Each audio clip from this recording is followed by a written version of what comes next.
Hello बच्चों, आज का हमारा अध्याय है हिंदी का प्रशंसा का चक्कर। बच्चों, इसके जो लेखक हैं वो हैं श्री गोपाल प्रसाद व्यास। बच्चों, प्रशंसा यानी कभी कभी ऐसी प्रशंसा के चक्कर में हम फंस जाते हैं तो झूठी प्रशंसा के कारण हम धोखेबाजी के जाल में भी फंस जाते हैं। तो ऐसी प्रशंसाओं से बच्चों हमें दूर रहना चाहिए। इस पाठ के माध्यम से गोपाल प्रसाद व्यास जी ने हास्य व्यंग किया है। तो चलते हैं बच्चों, इस पाठ में हम प्रवेश करते हैं। प्रशंसा का चक्कर। इस निबंध के लेखक प्रसिद्ध हास्य व्यंग्यकार श्री गोपाल प्रसाद व्यास हैं। बच्चों, हास्य व्यंग्य के लेखन में जो ख्याति यानी प्रसिद्धि आपको प्राप्त हुई है, ऐसी ख्याति विरले लेखकों को ही प्राप्त होती। बहुत ही ऐसे लेखक होते हैं जिन्हें प्राप्त होती है। इस लेख से लेखक ने दिखाया कि हर आदमी अपने प्रशंसा का कितना भूखा होता है, भले ही वह प्रशंसा झूठी ही क्यों ना हो। प्रशंसा की आत्ममुग्धता में वह कभी कभी धोखेबाजों के जाल में भी फंस जाता है। तो बच्चों, हमें प्रशंसा के चक्कर से दूर रहना चाहिए। तो चलते हैं बच्चों, इस पाठ में हम प्रवेश करते हैं। प्रशंसा। मुझे बहुत सी चीज़ें प्रिय हैं, माने अच्छी लगती हैं। कहें तो बहुत से नाम बताऊं। गुलाब का इत्र अच्छा लगता है, जूही की माला, रेशम का कुर्ता, खोए की बर्फ़ी यानी मावे की बर्फ़ी, दही की गुजिया, असली घी की जलेबी, मगही पान मिल जाए तो समझ लीजिए कहाँ छाड़ी ही बैठे बैठे बैकुंठा। यानी जैसे हम बैकुंठ में बैठे हों, इस तरह से ऐसा लगता है। ये सारी चीज़ें अच्छी लगती हैं। ब्राह्मण हूँ पर निरापेटू नहीं हूँ। मुझे अपनी पुस्तकें भी कम प्रिय नहीं है, प्यारी नहीं है, लेकिन मुझे पुस्तकों से प्यार है, इसका ये अर्थ भी नहीं है कि मैं संसारी नहीं हूँ। मतलब संसार से मेरा कोई वास्ता नहीं है, ऐसा भी नहीं है। बीवी बच्चे घर बार सभी तो मुझे प्यारे हैं, सभी अच्छे लगते हैं। फिर भी एक वस्तु ऐसी बच जाती है जिसकी इन सब चीज़ों से कोई तुलना नहीं हो सकती। वह कोई बड़ी वस्तु नहीं है, एक छोटी सी बात है। यह अपनी मामूली सी प्रशंसा यानी हमारी प्रशंसा करना। बस यही एक चीज़ है जिसे सुनने के लिए मैं क्या नहीं कर सकता, क्या नहीं कर सकता। मतलब लेखक ये बताता, प्रशंसा के चक्कर में कुछ भी कर सकता हूँ। जैसे बच्चों यहाँ पर खाना ना दीजिए, कपड़ा ना दीजिए, रुपया रोजगार ना दीजिए, लेकिन कृपा करके दिल खोलकर झूठी ही सही मेरी प्रशंसा किए जाइए। मतलब झूठ मूठ की, चाहे कुछ भी हो, लेकिन मेरी प्रशंसा करो, मेरे बारे में कुछ न कुछ अच्छा बोलते रहो कि बहुत अच्छा मैं आपकी जूतियों का गुलाम हूँ। उस हालत में मुझ जैसा बेदाम का नौकर, बेउज्जर चाकर आप कहीं खोजे भी तो न पाइएगा। 40 से ऊपर की आयु होती आई, सैकड़ों ही दोस्त बने, लेकिन टिके नहीं जो मेरी प्रशंसा करते रहे। जिनसे खरी कही मैंने उससे अपनी राह गई। यानी जो खरी खरी सुना देता है कि तुम्हारे अंदर ये कमी है, तो उनसे मैंने अपनी दोस्ती तोड़ ली। क्या बताऊं, जानता सब हूँ मगर इन सब मामले में मानता किसी की नहीं। खरी बात सबसे कह सकता हूँ, लेकिन खरी सुनकर मुझे प्रसन्नता हरगिज नहीं होती। यानी मैं तो सबसे कुछ कह लूँ, लेकिन यदि मुझे कोई कहे तो वो मुझे पसंद नहीं है। इस तरह से लेखक बता रहा है। असर मुझ पर मीठी बात का ही होता है। इसे लाचारी कहिए, कमजोरी कहिए, चाहे तो बुराई कह लीजिए। बच्चों, लेखक इसमें प्रसन्नता के चक्कर के बारे में बताता है कि चाहे कुछ भी हो जाए, लेकिन मुझे प्रसन्नता ही, मेरी जो प्रसन्नता का राज है वो है मेरी प्रशंसा करना। हिंदुस्तान में सोने का बड़ा मोल है, लड़ाई समाप्त हुई एक ज़माना हो गए, मगर इसके मोल गिरते ही कहते हैं कि प्लेटिनियम का मूल्य सोने से भी बड़ा है। रत्न जवाहरातों के क्या कहने, लेकिन मेरी दृष्टि में इन सब का मूल्य प्रशंसा के 2 मीठे शब्दों के मुकाबले 3 कौड़ी का भी नहीं। चाहे कितना ही बड़ा मूल्यवान हो, सिर्फ प्रशंसा ही सबसे बड़ा मूल्य मानता है इसमें लेखक प्रशंसा को, कि झूठी प्रशंसा की जाए लेकिन प्रशंसा जरूरी है। इसलिए मैं प्रशंसक के मूल्य को अच्छी तरह जानता हूँ। क्यों न जानूँ? सरकारें भी तो प्रशंसकों के बल पर ही चलती हैं। जो वाहवाही करता है उसी के बल पर चलती हैं बच्चों। सरकार क्या है, अगर भगवान को भी प्रशंसकों का टोटा पड़ जाए तो उनकी भी बदिया बैठ जाएगी, यानी उनकी जो प्रशंसा ना करे तो भगवान को कौन मानेगा, ये लेखक कहना चाहते हैं।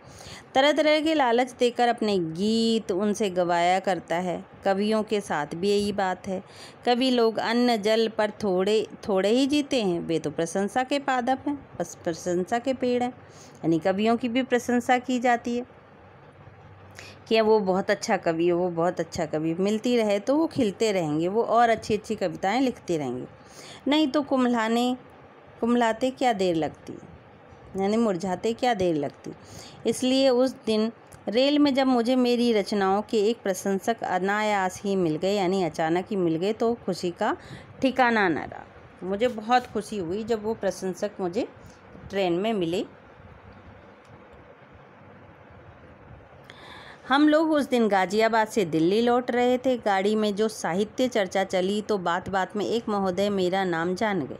वह स्वयं मेरे पास खिस्सा कहने लगे, धन्य भाग, वर्षों से आपका नाम पढ़ते सुनते बड़ी तमन्ना थी आपके दर्शनों की। यानी मुझे बहुत अच्छा लगा, आपकी रचनाएं तो हम पढ़ रहे हैं, लेकिन आज मेरा भाग्य जागृत हो गया जो आपके दर्शन हो गए कि आप कितनी अच्छी अच्छी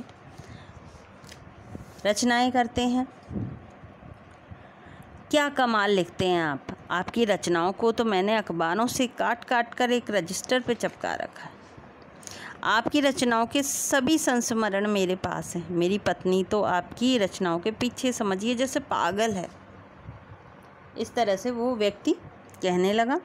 और तो और मेरी छोटी मुन्नी को भी आपकी कई कविताएं कंठस्थ हैं, यानी याद है। इस तरह से वो व्यक्ति लेखक की प्रशंसा करने लगे।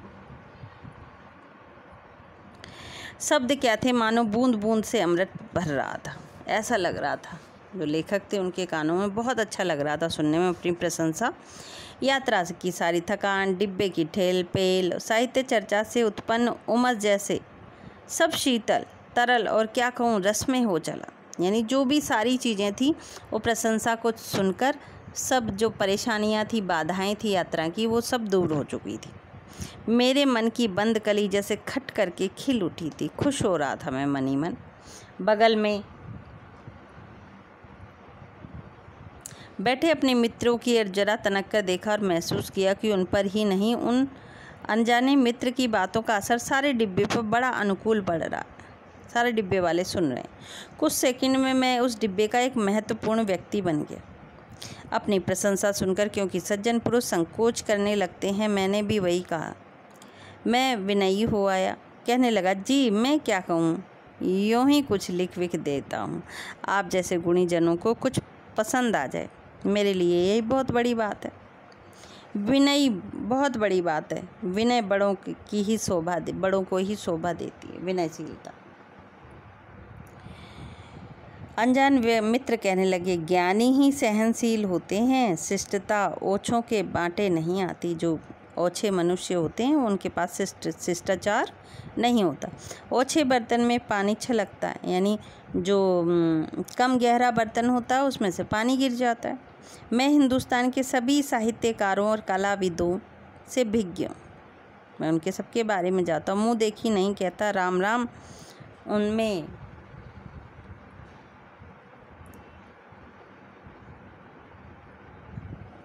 उनमें वह बात कहाँ। आपको तो देखकर ही लगता है जैसे अपने परिवार के ही नहीं। कहते कहते उसने सिगरेट का एक पैकेट मेरी ओर बढ़ाया। मैंने विनम्र होकर हाथ जोड़ लिए। वे कहने लगे, अरे आप सिगरेट नहीं पीते, तब और क्या पीते होंगे। लेकिन इतनी मादक, इतनी सरस चीज़ें आप लिखते कैसे हैं जब ये चीज़ों का यूज़ नहीं करते आप। सच कहता हूँ कि मैं तो जब आपकी रचनाएं पढ़ने लगता हूँ तो सुध बुध खो देता हूँ। आहा, परसों के साहित्य में आपकी वो भ्रमर और कली वाली रचना पढ़ी थी, क्या कहने जी, दिल बाग बाग हो गया, इतना प्रसन्नता। ऐसी चीज़ें वो बोलने लगा वो व्यक्ति। बातों का यह सिलसिला अभी और लंबा चलता, मगर गाड़ी सादरा स्टेशन पार कर यमुना पुल पर आ गई थी। दिल्ली जंक्शन आने वाला था। बातों का ये सिलसिला, बातों बातों में पता चला कि मेरे मेहरबान दोस्त कोलकाता में अपना कोई बड़ा व्यापार चलाते हैं। 2 दिन के लिए किसी काम से राजधानी आए हैं। वह जिस होटल में ठहरने वाले थे उन्होंने उसका पता भी बताया और आग्रह किया कि मैं उनके यहाँ कम से कम चाय पीकर तो अवश्य ही कृतार्थ करूं। इस तरह से उन्होंने कहा। दिल्ली में बसे 12 वर्ष से ऊपर हो गए थे, लेकिन अभी भी दिल्ली मुझसे कुछ दूर ही बनी हुई थी। पुरखे कह गए हैं कि दिल्ली में आदमी को जरा सोच समझ कर चलना चाहिए, इस तरह से जो पुराने लोग हैं, क्योंकि दिल्ली है दिल वालों की और लोग बाग ठग भी लेते हैं। यहाँ लोगों से व्यवहार करते समय उन्हें 20 बार परखना चाहिए, इसलिए कोई लाख कहे मैं किसी को अपना घर नहीं दिखाता। मित्र लोग मेरी इस आदत से भली भांति परिचित हैं, लेकिन कुछ अपनी आदत, कुछ पत्नी की अद्वैत स्वभाव और कुछ अल्प बचत योजना का असर कि मित्रों के उल्हाने और मित्रों के ताने कभी मुझ पर असर नहीं करते कि मैं किसी को अपने घर पर नहीं बुलाता, क्योंकि दिल्ली ऐसी जगह है, पता नहीं क्या हो जाए पल ही पल में।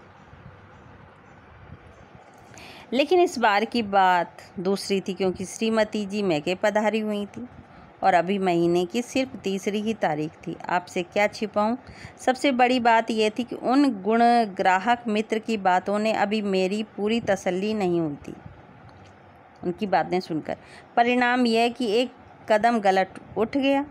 वैसे ऐसे मामलों में भी उचित अनुचित का जरा कम ख्याल रखता हूँ, लेकिन उस बार न जाने क्या हुआ कि उनके मुख से अपनी शराफत का गुणगान सुनकर मुझे उचित नहीं लगा कि अपने शहर में आए हुए इस दुर्लभ पारखी को अपने घर न बुलाकर खुद उनके किराए के होटल में चलकर चाय पीने की धृष्टता की जाए। यानी जब उस व्यक्ति के मुंह से प्रशंसा सुनी तो उन्होंने सोचा कि अरे, जब ये मेरे इतने बड़े प्रशंसक हैं तो अपने घर ही बुला लिया जाए। अगर मैं जल्दी में ना होता तो मुझे एक बार भी अपनी बात पर विचार करने का अवसर मिल जाता, तो मैं कदापि वैसा नहीं करता। लेकिन गाड़ी स्टेशन पर ठहर गई। लोगों के उतरने चढ़ने की रेल पेल फिर से शुरू हो गई। इस हड़बड़ी में फंस गया और क्या बताऊं, जो अब तक कभी न किया था वह कर ही डाला। यानी मैंने उन महाशय को अपने घर का पता बता दिया, जो कि मैंने अपने दोस्तों को भी आज दिन तक नहीं बताया था। बड़े तबाक से मैंने कहा, भला ये भी कोई बात हुई, आप हमारे शहर में आए और उल्टे हम आपके मेहमान बने।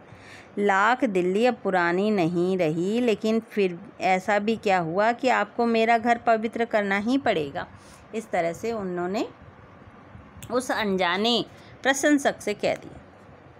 थोड़ा शिष्टाचार के बाद उन्होंने मेरा निमंत्रण स्वीकार कर लिया। दूसरे दिन मैंने उनका स्वागत की तैयारी की। पत्नी नहीं थी नहीं, नौकर घर में हम लोग खुद ही होते हैं, इसलिए उस दिन मैं सुबह तड़के ही उठ बैठा। सारा घर साफ करके आईने की माफिक चमका दिया, चीज़ों को करीने से सजाया।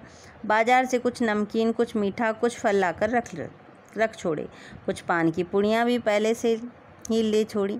पास के होटल वाले से कह आया कि ठीक 4 बजे किसी को भेजकर चाय के लिए पूछवा ले। इस तरह से उन लेखक महोदय ने उस अनजान प्रशंसक को अपने घर पर निमंत्रण दे दिया। मित्र घड़ी के टाइम पर टैक्सी से उतरे। टैक्सी का बिल चुकाने लगा तो उन्होंने हाथ पकड़ लिया। घर में घुसते ही उन्होंने बच्चों के बारे में पूछा, ये बताने पर कि वे सब तो ननिहाल गए हैं। एक सदगृहस्थ की भांति उन्हें बड़ी निराशा हुई कि अले, मैं आप लोगों से मिलने आया हूँ और आपके घर पे कोई नहीं। सोने घर में हम लोग मेज़ों पर पैर फैलाकर जम गए। हमें डर भी किसका था? न घर में पत्नी का, न बाहर सरकार का। हमने दालमोठ से लेकर अणुबम तक विशेषज्ञों की भांति चर्चा की। छात्रों की अनुशासनहीनता से लेकर श्वेत समस्या तक हमारी तीखी नज़रें दौड़ गईं। हमने दुनिया के सभी बुद्धिमानों को उस समय लगभग बुद्धू ही सिद्ध कर दिया कि सारे बुद्धू हैं, ऐसी ऐसी चीज़ें करते हैं तो बुद्धू हैं सब। हमारी बातचीत प्रायः साहित्य के आसपास घूमती रही। शायद ही संसार का कोई कवि, लेखक, उपन्यासकार ऐसा बचा होगा जिसके गुण दोष का हमने पर्दाफाश न कर डाला। सबके बारे में हमने बातचीत कर ली उस समय। मेरे मित्र की जानकारी अद्भुत थी। वह हर साहित्य की पुस्तकों के बारे में ही नहीं, उनकी आदतों, पसंदों और कपड़ों के बारे में भी पक्का पता रखते थे। किसकी सबसे चलती है, किसने किसका कहाँ क्या चुराया है और कौन। ये सारी बातें जो प्रशंसक मित्र थे उनको इन सब चीज़ों के बारे में पता था। कहाँ क्या तिकड़म कर रहा है, इन सब का उन्हें सही सही पता था। बीच बीच में रामायण के संपुट पाठ की तरह प्रसंग अवसर निकालकर मेरी रचनाओं की, मेरी स्वभाव, मीठे व्यवहार की भी लगे हाथों तारीफ करते चले। मिठाई की मिठास उस दिन कैसी थी क्या बताऊं। जब जब वो महाशय मेरा गुणगान करते यानी मेरी प्रशंसा करते, तब तब मेरा नमकीन चीज़ों की सार्थकता पर विश्वास जमता जाता। फल सफल हो रहे थे, चाय आ रही थी और न जाने कहाँ समाई जा रही थी। मुझे लगा कि 7 घंटे जैसे 7 मिनटों में ही समाप्त हो गए। समय की क्रूरता का मैंने उस दिन सही सही अनुमान किया। उस दिन मैंने जाना कि प्रिय कथन श्रवण के लिए किस प्रकार 2 काम ही काफ़ी नहीं है। यानी जो प्रिय कथन होते हैं उनको सुनने के लिए समय बिल्कुल ख़त्म हो जाता बड़ी जल्दी। काफ़ी दूर तक मैं उन्हें छोड़ने गया। लौटा तो लगा कि मेरा मन भी कहीं बाहर ही छूट गया। रात ही को बड़ी देर तक नींद आई। अब मोहि भा भरोसा अनुमंता, बिनु हरि कृपा मिले ही नहीं संता। यहाँ पर लेखक कहते हैं कि अब मुझे भरोसा हो गया हनुमान कि बिना भगवान की कृपा से संत नहीं मिलते हैं, जो प्रशंसा करने वाले नहीं मिलते। पड़ा मैं यही सोचता रहा, इसी प्रकार कोई सहृदय समालोचक मिल जाए तो मुझे व्यास, कालिदास, मिल्टन, शेक्सपियर बनते अब देर नहीं लगी। सोते सोते मुझे विश्वास हो गया कि लोग लाख ईर्ष्या करें, मेरी कला को, साधना को समझने वाले अब पैदा हो गए। मेरे महान बनने में अब देर नहीं है। यानी अब मुझे भी प्रशंसक मिल गए हैं, अब मैं भी बहुत महान बन जाऊंगा। ये वो लेखक सोचने लगे। दूसरे दिन काफ़ी देर से आँख खुली। रात की प्रशंसा का खुमार अभी अभी उतरा नहीं था। मैंने आईने में गौर से झांककर बाल जरा सीधे किए, कमीज डालकर बाहर चाय पीने निकला तो याद आया जेब खाली है। सोचा कुछ पैसे ले लूँ, कल की चाय का बिल भी चुकाना है। इस तरह से सोचा मैंने।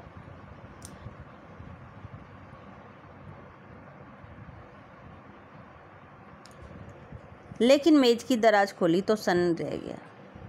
वह अस्त व्यस्त पड़ी थी। मनी बैग गायब था। दौड़कर दरवाजे पे गया तो देखा ताला कुंजी सब अंदर से ठीक तरह से बंद थे। जीना, खिड़की सब सही सलामत थे। रात को सोने के बाद कोई आया नहीं। तब बटुआ क्या हुआ? अब ये गड़बड़ वाला मामला हो गया। मेरी आंखों के सामने से प्रशंसा का पर्दा खर्र से खिसक गया। एक एक करके मुझे कल शाम की सारी घटनाएं याद आने लगी। प्रशंसा मुझे काफ़ी महंगी पड़ी। मेरे मेहरबान मित्र महीने भर का पूरा वेतन अपनी प्रशंसाओं के पारिश्रमिक में वसूल करके ले गए। यानी वो सारा उठा ले गए। मेरी प्रशंसा करते करते मुझे उन्होंने साफ कर दिया। भला ऐसे चतुर कहीं होटलों का पता बता देंगे? चाय के झूठे बर्तन, चारों तरफ फैले सिगरेट के टुकड़े, फलों के छिलके, झूठे तस्तरियाँ, मानो सब विद्रूप से मुंह बिचकाकर मुझसे पूछ रही थी, कहिए महाशय, महाकवि बनने में अब कितनी देर है? यानी अब वो जो सारी चीज़ें बिखरी पड़ी थी, जैसे वो पूछ रही हों, यानी मेरा मजाक उड़ा रही हों कि अब बताओ तुम्हें प्रशंसा तो खूब सारी मिल गई, अब कितने दिन लगेंगे महाकवि बनने। तो बच्चों, इस पाठ से हमें क्या शिक्षा मिलती? कभी हमें झूठी प्रशंसा सुनने के लिए कभी कोई ऐसा कार्य नहीं करना चाहिए जिससे कि हमें स्वयं को हानि उठानी पड़े। यानी अगर वो अपने घर में उसको नहीं लाते, अनजान व्यक्ति को जिसकी जान न पहचान, बस उसने प्रशंसा कर दी और अपने घर ले आए और उसके कारण उन्होंने हर्जाना भुगता कि सारा बटुआ वो साफ़ कर ले गए। इसलिए बच्चों, ऐसी चीज़ों से, ऐसी प्रशंसाओं से हमें दूर रह